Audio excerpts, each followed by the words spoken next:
Olá, estimado irmão e irmã na fé em Jesus Cristo. Nós iniciamos este momento devocional em nome de Deus Pai, Filho e Espírito Santo. Amém. Façamos oração. Ó gracioso Deus, nós te louvamos pela noite que se passou, por esse novo dia. Mais um presente que o Senhor nos dá. Que nós possamos vivê-lo segundo a tua santa vontade, para a tua honra e para a tua glória. Que através do nosso falar e agir cristãos, as pessoas à nossa volta sejam edificadas na fé. Ó Deus, abençoa agora o meditar da tua santa palavra.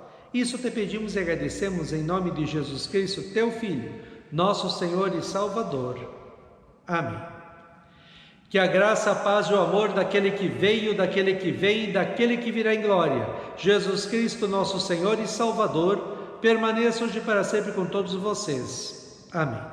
Queremos meditar nas palavras de Atos dos Apóstolos, capítulo 21, versículo 37, até o capítulo 22, versículo 1, que diz assim: Quando iam levar Paulo para dentro da fortaleza, ele disse ao comandante: Me dê licença para falar uma coisa com o Senhor. O comandante perguntou: Você sabe falar grego?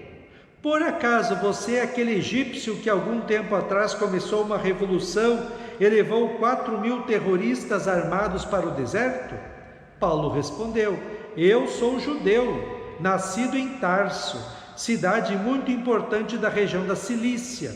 Por favor, me deixe falar ao povo. Então o comandante deixou. Paulo ficou de pé na escadaria e fez um sinal com as mãos para o povo, pedindo silêncio. Quando todos ficaram calados, Paulo começou a falar em hebraico. Ele disse: Meus senhores, irmãos e pais, escutem o que eu vou dizer a vocês em minha defesa. Que Deus abençoe as palavras em nossos corações. Amém. Estimado irmão e irmã, tem situações na vida que parece que tudo se volta contra a gente, sem a gente merecer que tudo de ruim aconteça, não é? Nesta fase da vida do apóstolo Paulo, não só parece, mas tudo e todos se voltaram contra ele e todos o atacaram, acusando-o de crimes que ele não cometeu. Quando a multidão pegou Paulo no templo e queria matá-lo, houve a intervenção da guarda romana que o levou para a fortaleza. E a multidão estava seguindo e gritando euforicamente: Mata, mata! No meio da escadaria que levava à fortaleza romana, Paulo pede para falar com o comandante. E novamente Paulo é vítima de uma suposição errada, agora por parte do comandante. Ele pensou que Paulo era o líder de uma revolta de judeus que aconteceu no ano 54 depois de Cristo. Esse judeu era do Egito. Paulo se apresenta ao comandante como judeu nascido em Tarso, para tirar toda dúvida sobre o seu caráter. Ele não era aquele líder revolucionário. Estranhamente para nós, mas não para Deus, pois ele sempre está no controle de tudo, Paulo pede para falar à multidão enfurecida e que não parava de gritar, e o comandante o autoriza. Paulo então vira para a multidão e faz um sinal para que todos fiquem em silêncio, porque ele iria falar. Estranhamente para nós, mas não para Deus, que está no controle de tudo, a multidão para de gritar e faz-se um grande silêncio. Falando sobre silêncio, lembrei de um fato ocorrido na vida dos discípulos com Jesus em Marcos 4, 35 a 41. Os discípulos estavam em um barco com Jesus e formou-se uma terrível tempestade no meio do mar. Todos ficaram apavorados de medo. E sabe o que Jesus fazia? Dormia. Quem pode dormir durante uma tempestade em um barco no meio do mar? Jesus dormia porque tudo estava no controle dele. Nada iria acontecer de mal. Os discípulos foram acordar Jesus e Jesus, com cara de espanto por causa da falta de fé deles, disse para a tempestade assim: Silêncio, fique quieto. E o vento parou e tudo ficou calmo. Por que é que vocês são assim tão medrosos? Vocês ainda não têm fé? Disse Jesus. E os discípulos, cheios de medo, diziam uns para os outros: que homem é este que manda até no vento e nas ondas? O apóstolo Paulo, apenas com um gesto das mãos, fez toda a multidão enfurecida ficar quieto para ouvi-lo. Paulo, como em um tribunal, iria apresentar sua defesa, mostrando quem ele era, cristão, e provando que ele não fez nada de errado das acusações que lhe fizeram. Lógico que Paulo não era Jesus, mas que ele conseguiu calar uma multidão enfurecida, conseguiu. Isso é a postura de um homem que sabe quem é e o que quer da vida e que tem objetivos claros. Quando Jesus Cristo, Filho de Deus, foi acusado, fez diferente de Paulo. Ele não abriu a sua boca para se defender. Ele não precisava. Ele não precisava mostrar para ninguém quem ele era.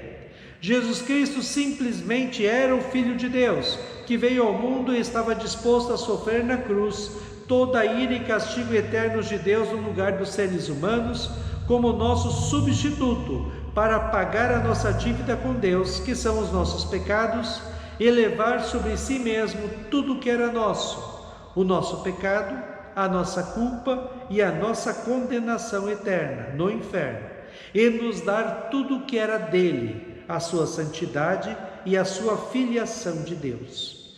Jesus não precisava falar nada e provar nada, porque ele era o Senhor e Salvador, independentemente do que as pessoas achavam dele.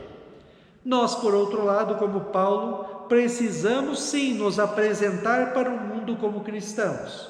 O nosso cartão de visitas para o mundo é a nossa vida vivida segundo a palavra de Deus, uma vida santa, bonita e agradável a Deus, segundo a sua palavra.